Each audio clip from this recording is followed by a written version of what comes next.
मुझे यहाँ बाल है, यहाँ बाल है, यहाँ बाल है, यहाँ बाल है, यहाँ भी बाल है, बस यहाँ नहीं। मतलब थे, चले गए। इसके पीछे एक वर्ड है, एक हार्मोन है, DHT। कतई घटिया और फालतू हार्मोन है ये।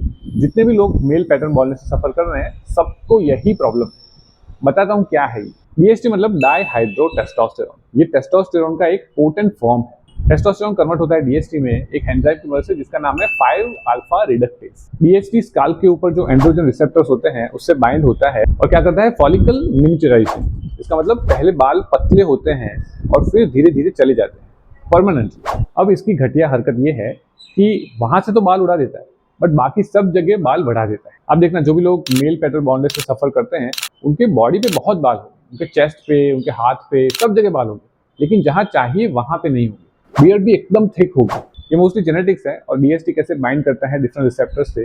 कुछ रिसेप्टर्स सेंसिटिव होते हैं, कुछ नहीं होते, तो कुछ जगहों से बाल जाते हैं, कुछ जगह से नहीं जाते। अब इसका सोल्यूशन, जो मतलब बाहर चल रहा है, सोल्यूशन फिनेस्टेराइड या डुटास्टेराइड। ये दवाई 5 अल्फा रिडक्टेज को ब्लॉक कर देती है, जिससे टेस्टोस्टेरोन से DHT नहीं बनता, तो फिर फॉलिकुलर मिनिएचराइजेशन नहीं होता। और स्टडीज ने देखा है कि ऑलमोस्ट 80 to 90% लोगों में ये चीज ब्लॉक हो जाती है, क्योंकि ऑब्वियसली एंजाइम वहां पे ब्लॉक कर देगा तो वो कन्वर्ट नहीं होगा तो बाइंड नहीं होगा और बाल नहीं जाएंगे। एंड रफली 65% लोगों में हेयर रीग्रोथ भी होता है। और ये एक बात है जो लोग बताते नहीं और खुल के डिस्कस नहीं होता, ये चीज करने से आपका सेक्स ड्राइव भी कम हो सकता है, क्योंकि DHT और न्यूरोस्टेरॉइड्स ब्रेन फंक्शन और सेक्सुअल हेल्थ दोनों में पार्ट प्ले करते हैं। और ऑब्वियसली फिनेस्टेराइड वहां पे भी अफेक्ट करेगा ही। सबको नहीं ऑब्वियसली, बट कुछ लोगों को लो लिबिडो और इरेक्टाइल डिसफंक्शन की प्रॉब्लम होती है। और कुछ केसेस में फिनेस्टेराइड बंद करने के बाद भी इफेक्ट होती है, जिसको पोस्ट फिनेस्टेराइड इफेक्ट भी बोलते हैं। इसके अलावा डिप्रेशन, ब्रेन फॉग, एंग्जाइटी जैसे न्यूरोसाइकेट्रिक इश्यूज भी डॉक्यूमेंटेड है। तो और क्या हो सकता है, मिनॉक्सिडिल जो गोल्ड स्टैंडर्ड लोशन है इस चीज का, उससे क्या होता है, वो वाजोडायलेटर है। वो स्काल्प में टॉपिकली लगाना होता है और उससे नसें खुल जाती है, ब्लड ज्यादा मिलता है, तो फिर बाल थोड़े थिक होते हैं।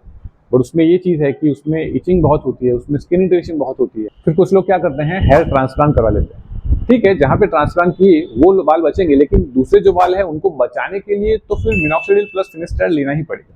वो जब तक ले रहे हो तब तक वो चीज रहेगी, जब बंद कर दिया तो जो ट्रांसप्लांट किए वो बाल रहेंगे, लेकिन बाकी जो थिन हो रहे हैं उसको आप नहीं रोक पाओगे। अब आप सोचोगे एक्टर्स तो करते हैं, बट यही उनका कमोडिटी है ना, उनको अच्छा दिखना है स्क्रीन पे, वही उसी से वो चलेंगे। तो वो एक कैलकुलेटेड रिस्क लेते हैं कि कोई बात नहीं, थोड़ी मेंटल हेल्थ, फिजिकल हेल्थ खराब होगी, बट हम अच्छे दिखेंगे।